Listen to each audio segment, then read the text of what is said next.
Assalamualaikum warahmatullahi wabarakatuh dan salam sejahtera. Berjumpa lagi untuk bab 3 teknik mengukur parameter kesihatan badan. Untuk topik hari ini kita akan masuk untuk topik 3.2 iaitu kadar denyutan nadi. Okey, baik. Apa itu kadar denyutan nadi? Kadar denyutan nadi ialah pengukuran bilangan degupan jantung per minit. Okey, kita akan lihat dalam topik ini macam mana untuk mengukur nadi ataupun pengukuran bilangan degupan jantung untuk seminit. Okey, kenal pasti dahulu titik nadi. Titik nadi adalah berada di kawasan yang mana arteri terletak sangat dekat dengan permukaan kulit. Arteri itu adalah salur darah. Apabila jantung berdegup, denyutan dihantar ke arteri-arteri ini dan boleh dirasai melalui kulit. Doktor biasanya mengambil bacaan nadi di bahagian pergelangan tangan kerana jelas, menonjol dan mudah. Okey, ini adalah gambar rajah untuk salur darah manusia dan titik-titik nadi kita akan jumpa pada kawasan ini. Contohnya seperti di leher, di lengan dan juga di bahagian kaki yang kita dapat lihat untuk dapatkan titik nadi. Okey, untuk eksperimen 3.1 berkenaan dengan hubungan antara faktor jantina, umur dan aktiviti fizikal terhadap kadar denyutan nadi. Kadar denyutan nadi manusia berdasarkan jantina. Okey, sama ada kita akan lihat lelaki dan juga perempuan. Tujuan eksperimen ini adalah untuk menyiasat kesan jantina ke atas kadar denyutan nadi manusia. Penyataan masalah, adakah kadar denyutan nadi manusia berbeza mengikut jantina? Hipotesis. Penyataan awal menyatakan perempuan mempunyai kadar denyutan nadi lebih tinggi berbanding lelaki. Pemboleh ubah dimanipulasi, iaitu yang kita nak bezakan dari segi jantina sama ada lelaki ataupun perempuan.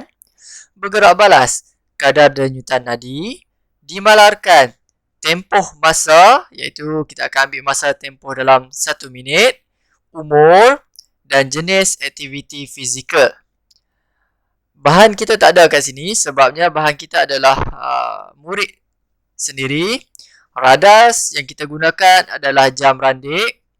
Prosedur eksperimen. Jalankan aktiviti ini dalam 2 kumpulan iaitu kumpulan lelaki dan perempuan. Ambil bacaan denyutan nadi setiap murid dalam masa 1 minit. Seperti rajah, seorang murid memegang jam randik dan menjaga masa.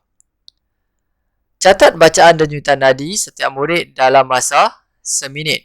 Kumpulkan bacaan denyutan nadi semua murid lelaki dan perempuan di dalam kelas. Kira purata denyutan nadi mengikut jantina dan rekodnya di dalam jadual. Okey, kita menganggap ini adalah keputusan eksperimen.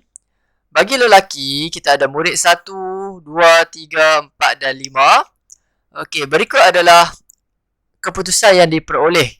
Dalam keadaan pelajar ataupun murid tersebut dalam keadaan rehat, kadar denyutan nadi yang diperoleh adalah seperti berikut.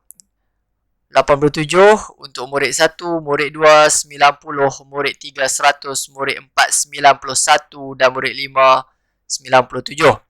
Untuk mengira purata, kita akan jumlahkan ke semua kadar denyutan nadi daripada murid 1 hingga murid 5 dan kita bahagikan dengan 5.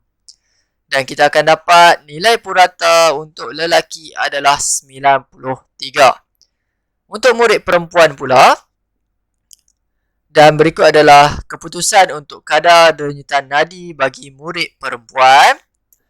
Dan kiraan purata mendapati kadar denyutan nadi murid perempuan adalah 107. Dapat dilihat di sini perbezaan antara murid lelaki dan murid perempuan.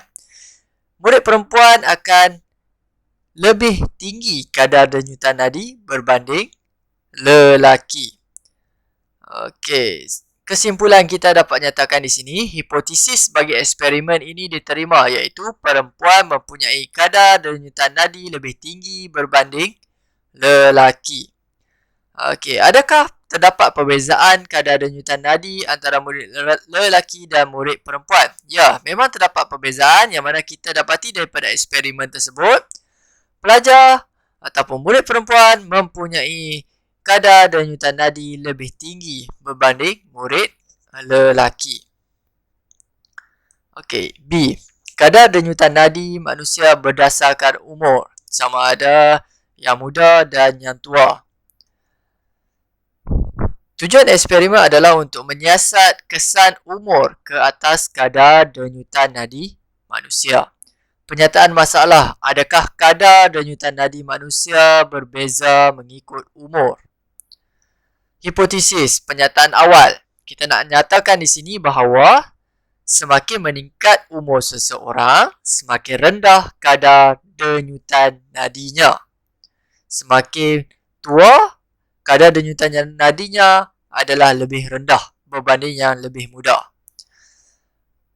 Pemboleh ubah dimanipulasikan iaitu umur, bergerak balas kadar denyutan nadi, dimalarkan tempoh masa jantina dan jenis aktiviti fizikal.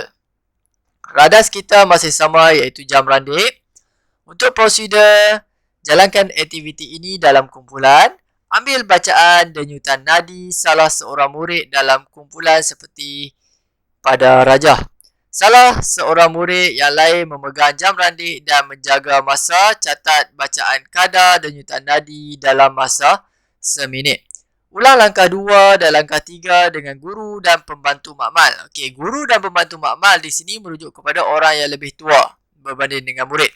Pastikan jantina murid yang diukur nadinya sama dengan guru dan pembantu makmal. Maksudnya di sini kalau murid tersebut adalah lelaki, guru juga perlu lelaki dan pembantu makmal juga adalah lelaki. Okey, dari segi keputusan, anggap ini adalah keputusan eksperimen B.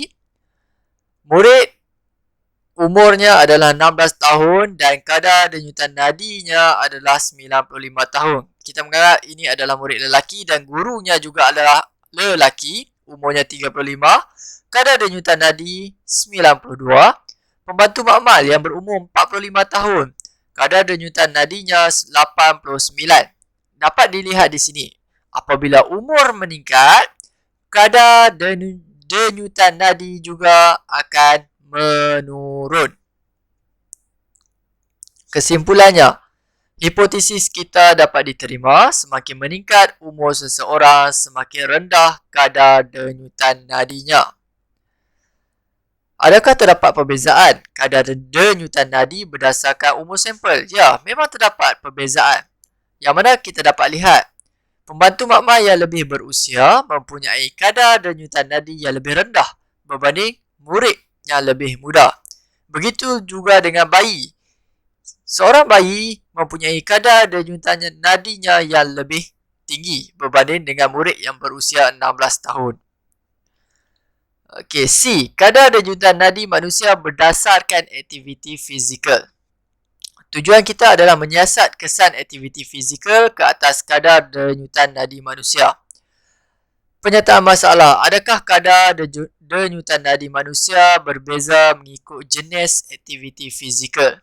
Hipotesis, semakin lasak aktiviti fizikal yang dilakukan, semakin tinggi kadar denyutan nadi.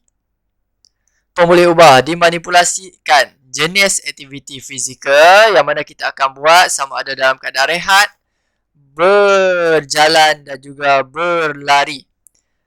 Untuk pemboleh ubah bergerak balas, kita akan lihat kadar denyutan nadi, dimalarkan tempoh masa, umur dan jantina.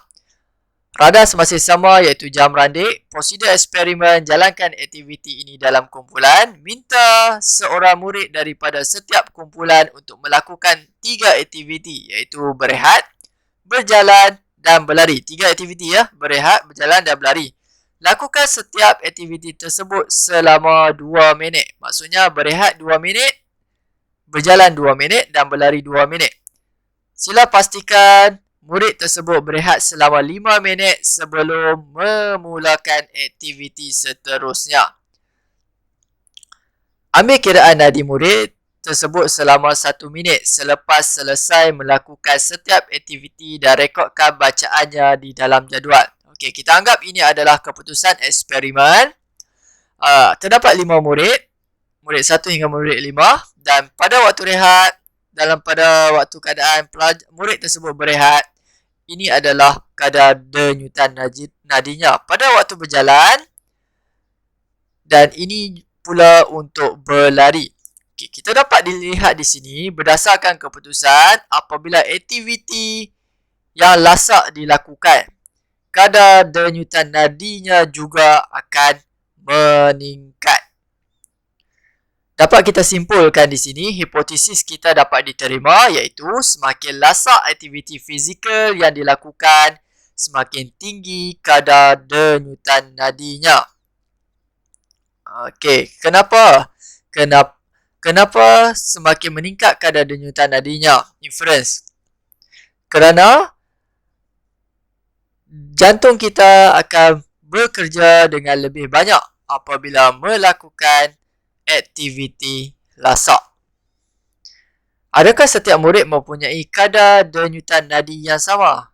Berdasarkan kepada keputusan, dapat kita simpulkan bahawa setiap murid mempunyai kadar denyutan nadi yang berbeza. Setiap orang mempunyai kadar denyutan nadi yang berbeza. Okey, eksperimen ini boleh kita ulang untuk membezakan dari segi tahap kesihatan, tahap kecergasan, emosi dan juga stres. Pelajar boleh cuba untuk menjawab praktik formatif 3.2 pada muka surat 40. Itu saja untuk topik 3.2.